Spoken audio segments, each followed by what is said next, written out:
आज एक बहुत ही इंटरेस्टिंग टॉपिक पे डिस्कशन करने जा रहा हूँ। रिसेंटली एक प्रपोजल के थ्रू इंडिया में एक बैड बैंक बनाने की कोशिश की जा रही है। ये बैड बैंक आखिर होता क्या है? क्या इसका मतलब खराब बैंक है? और ये कब से चलता आ रहा है? सब डिस्कस करेंगे। But before that, my name is Sumit Chakraborty and you are watching Eagle's Eye. जैसे कि आप देख सकते हो, सीएनबीसी का आर्टिकल है, IBA submits bad bank proposal to government RBI. तो पहले जानते हैं कि ये आईबीए होता क्या है। आईबीए का मतलब है इंडियन बैंक एसोसिएशन। ये बेसिकली 1946 में एस्टैब्लिश किया गया था और आज का जो बैंकिंग सेक्टर का जो रिप्रेजेंटेशन है ये आईबीए के द्वारा ही होता है। फॉर एग्जांपल, बैंकिंग सेक्टर में क्या नए रूल्स होने चाहिए, क्या रेगुलेशंस होने चाहिए, इन सब चीजों की प्रपोजल आईबीए ही करता है। अब रिसेंटली आईबीए ने एक प्रपोजल दिया है इंडियन गवर्नमेंट को और आरबीआई को कि इंडिया में एक बैड बैंक होनी चाहिए ना। आप समझते हैं एकदम बेसिक से कि ये बैड बैंक होता क्या है। देखिए, बैड बैंक का मतलब खराब बैंक नहीं होता। आपको भले ही दिख रहा होगा कि इसका नाम बैड बैंक है, बट इसका जो फाइनेंशियल टर्मिनोलॉजी है इसे बोलते हैं बैड लोन्स या फिर एनपीए, नॉन परफॉर्मिंग एसेट्स। देखिए, जिस तरह से एक बैंक होता है जहां पे इसकी जो बेसिक कोर एक्टिविटी है वहां पे वो होता है लोगों से डिपॉजिट लेना और लोगों को लोन देना, वैसे ही ये एक कंपनी होगी जहां पे जो हमारे बैंक्स है, कमर्शियल बैंक्स है और जो अदर फाइनेंशियल इंस्टीट्यूशंस है, जो उनके सारे एनपीएज है, जो नॉन परफॉर्मिंग एसेट्स है, जो बैड लोन्स है, उसको इस बैंक के अंदर डाल दिया जाएगा। अब आपको लगेगा कि ये एनपीए क्या होता है। एनपीए का मतलब है नॉन परफॉर्मिंग एसेट्स। सपोज कीजिए कि आईसीआईसीआई बैंक है जिन्होंने 1000 करोड़ के लोन किसी कंपनी को या फिर किसी पर्सन को दिया है। अब टेक्निकली ये 1000 करोड़ के लोन आईसीआईसीआई बैंक के पास विद इंटरेस्ट आने चाहिए थे। क्या आपको लगता है कि ये सारे पैसे प्रॉपरली बैंक के पास आते हैं? नहीं आते हैं। हो सकता है इसमें से 900 करोड़ आईसीआईसीआई बैंक के पास पहुंच गए लेकिन 100 करोड़ नहीं पहुंचे। हो सकता है कि कुछ घोटाला हो गया हो या फिर कुछ अनसर्कमस्टेंसेस कंडीशंस हो गए हो, जैसे कि बिजनेस फेल हो गया हो या फिर कोविड-19 जैसे प्रॉब्लम्स हो गए हो। तो इस कंडीशन में बैंक के पास पूरे पैसे नहीं पहुंचते हैं और इसी को देखते हुए इस पैसे को बैड लोन्स या फिर नॉन परफॉर्मिंग एसेट कहते हैं। और इस तरह के जो एनपीएस है, जो बैड लोन्स है, इसको इस बैंक में डाल दिया जाता है और इसे ही बोलते हैं bad bank. For example, suppose कीजिए ये एक बैंक है और इस बैंक ने काफी सारे कंपनीज को लोन दिया है। अब आप गेस करो कि इस कंपनी ने, इस बैंक ने इस कंपनी को 100 करोड़ का लोन दिया और यहाँ पे बैंक के पास इस 100 करोड़ में से 80 करोड़ वापस आ गए लेकिन 20 करोड़ बैंक के पास नहीं आए। अब ये 20 करोड़ क्या हो गए? 20 करोड़ का तो बैंक का लॉस हो गया। बैंक के लिए 20 करोड़ का लोन, जब इस बैंक ने इस कंपनियों को लोन दिया था 100 करोड़ का, तब ये उनके लिए एसेट था, लेकिन अब ये 20 करोड़ बैंक के लिए लॉस बन चुका है क्योंकि ये वापस नहीं आया और धीरे धीरे इस 20 करोड़ पे इंटरेस्ट लगते लगते ये 40 करोड़ हो जाएंगे और ये बैंक का जो बैलेंस शीट है इस पे ये दिखना स्टार्ट हो जाएगा। और इस तरह का लोन्स, इस तरह का जो लॉस है, इसे बैंक अपने बैलेंस शीट पे दिखाना नहीं चाहती। तो और क्या करती है बैंक? इस एनपीए को, ये जो बैड लोन्स है, इसको अपने बैलेंस शीट से हटा देती है। अब आपको ये समझना होगा कि बैंक ने बस अपने बैलेंस शीट से ये 20 करोड़ रुपए है उसको हटाया है, बट उसे भूला नहीं है। हमारे कंट्री में एक इंसॉल्वेंसी है और एंड बैंक्रप्सी कोड है जिसके अंतर्गत भले ही बैंक, जो कमर्शियल बैंक्स है, उन्होंने अपने बैलेंस शीट से ये 20 करोड़ रुपए हटा दिए हैं, बट उसको ये रिकवर करने की पूरी कोशिश करेगा। अब आपके मन में ये क्वेश्चन आ सकता है कि बैंक अपने बैलेंस शीट में इसको दिखाती क्यों नहीं है, इसको राइट ऑफ क्यों कर देती है? देखिए, अगर आप प्रैक्टिकल इसको देखोगे तो जिस बैंक के पास जितना एनपीए है वो उस बैंक के लिए उतना हानिकारक है। आप खुद सोच के देखो, अगर आपके पैसे एसबीआई में रखे हैं और आप कल न्यूज़पेपर खोल के देखते हो कि लिखा है कि एसबीआई का जो एनपीए, जो नॉन परफॉर्मिंग एसेट है, जो बैड लोन है, वो 50% हो गया है। आप क्या करोगे? आप सिंपली बैंक जाओगे, आप अपने पैसे लेके घर आ जाओगे। आपको लगेगा कहीं पे बैंक डूब ना जाए, वैसा बाकी लोग भी करेंगे and this is not good for the bank.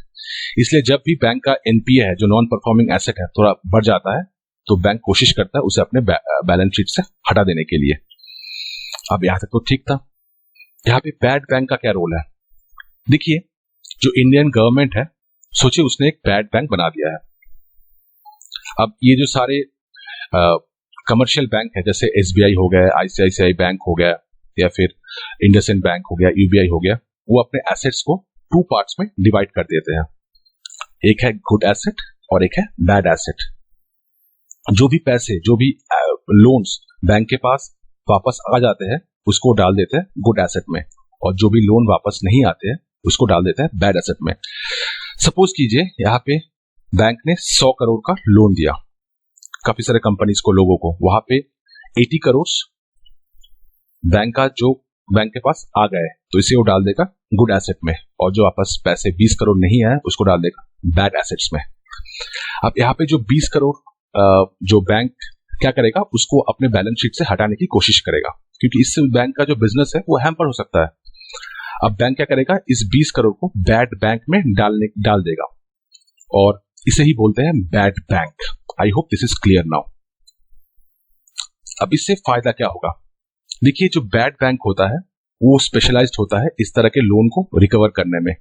जो भी बैंक है, सपोज कीजिए एसबीआई हो गया, यूबीआई हो गया, एचडीएफसी बैंक हो गया, जो इसका मेन काम क्या होता है? इसका मेन काम होता है लोगों से डिपॉजिट लेना और लोगों को लोन देना, ना कि लोगों के पीछे दौड़ते रहना कि पैसे दे दो, पैसे दे दो, पैसे रिकवर करने के लिए।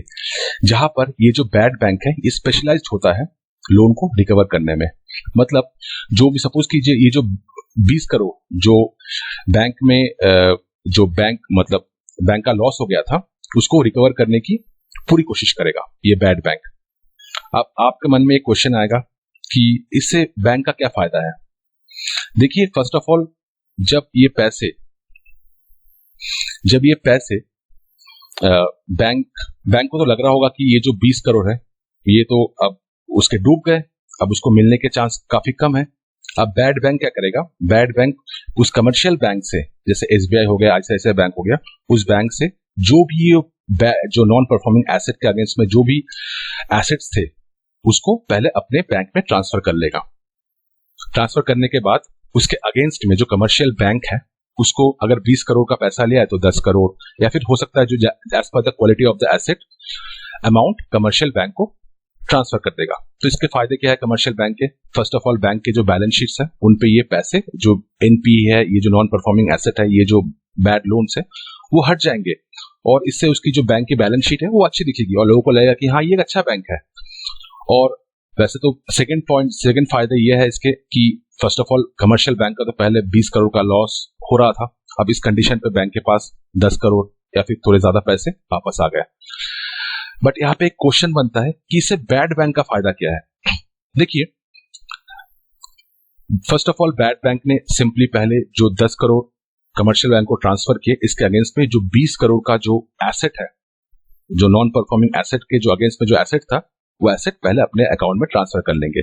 और ये बैड बैंक पूरी कोशिश करेगा कि जो बोरोवर है, जिन लोगों से कमर्शियल बैंक का जो 20 करोड़ रुपए का लॉस हुआ है उससे वो रिकवर करने का। सपोज कीजिए जो बैड बैंक है वो उस पैसे से पूरा 20 करोड़ रिकवर नहीं कर पा रहा है। अगर उस कंडीशन में 15 करोड़ भी रिकवर होते हैं तो इस कंडीशन में भी बैड बैंक का 5 करोड़ का फायदा है, क्योंकि उन्होंने तो बस 10 करोड़ ही ट्रांसफर किए हैं कमर्शियल बैंक को, और जिनके पास, और इस पैसे को रिकवर करने के लिए बैड बैंक के पास पूरी स्पेशलाइजेशन है, स्किल्स है। I hope this is clear now. अब आपको तो ये लग रहा होगा कि अरे ये तो बड़ी अच्छी बात है, इसको तो अभी इमीडिएटली इसको इम्प्लीमेंट कर देनी चाहिए, अब तक ये इम्प्लीमेंट क्यों नहीं हुआ? देखिए, जो भी मैं आपको यहाँ पे बोल रहा हूँ ये सुनने में या फिर पेपर में तो काफी आसान लग रहा है, बट प्रैक्टिकल में इसका इम्प्लीमेंटेशन करना काफी मुश्किल है। आपको क्या लगता है ये जो बैड बैंक इतनी आसानी से ये 20 करोड़ रुपए रिकवर कर सकता है? उन्होंने तो पैसे 10 करोड़ तो उन्होंने कमर्शियल बैंक को पहले ही ट्रांसफर कर दिए। इसीलिए हमारे देश में समय समय पे ये चर्चा हो रही है कि हमारे देश में एक बैड बैंक होना चाहिए।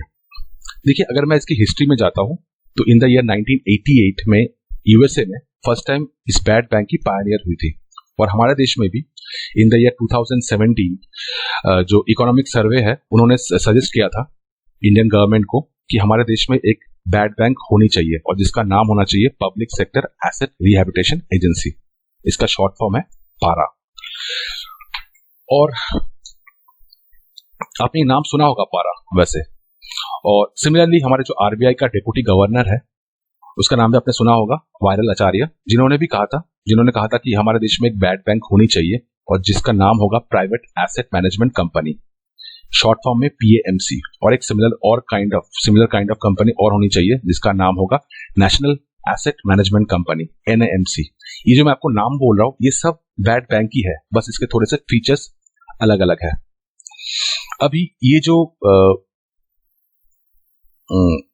जो बैड बैंक है इसके कुछ कॉन्स भी है, जैसे कि हमारे जो farmer RBI governor Raghuram Rajan है उन्होंने कहा था कि एक मोरल हैजर्ड क्रिएट कर सकता है। फॉर एग्जांपल आपके पास, हमारे पास काफी बार ये कॉल आता है कि लोन ले लो।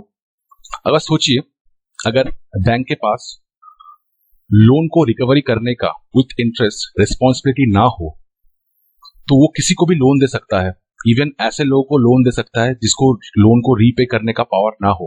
तो इससे क्या हो सकता है, तो इससे एक मोरल हैजर्ड क्रिएट हो सकता है और जो हमारी इकोनॉमी के लिए काफी डेंजरस है। Now I hope you almost know the basic of bad bank. Now मैं फिर इस करंट टॉपिक पे आता हूं। देखिए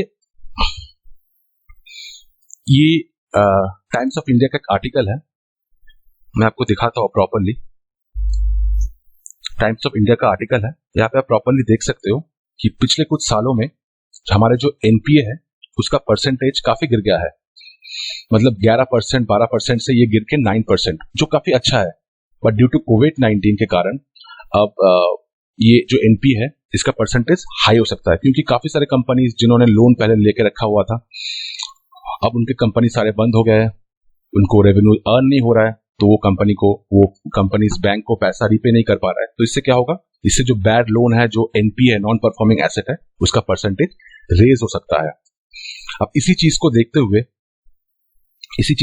हुए जो आईबीए है, इंडियन बैंक एसोसिएशन है, उन्होंने प्रपोजल दिया है कि हमारे बैंक में, हमारे कंट्री में एक बैड बैंक होनी चाहिए।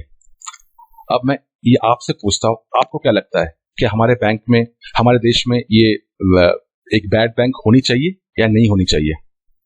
अगर आपको लगता है होनी चाहिए या नहीं होनी चाहिए, आप you can kindly comment on this video. So this was a complete analysis of this topic. If you like this video, then kindly subscribe my channel and don't forget to hit the like button. Thank you very much.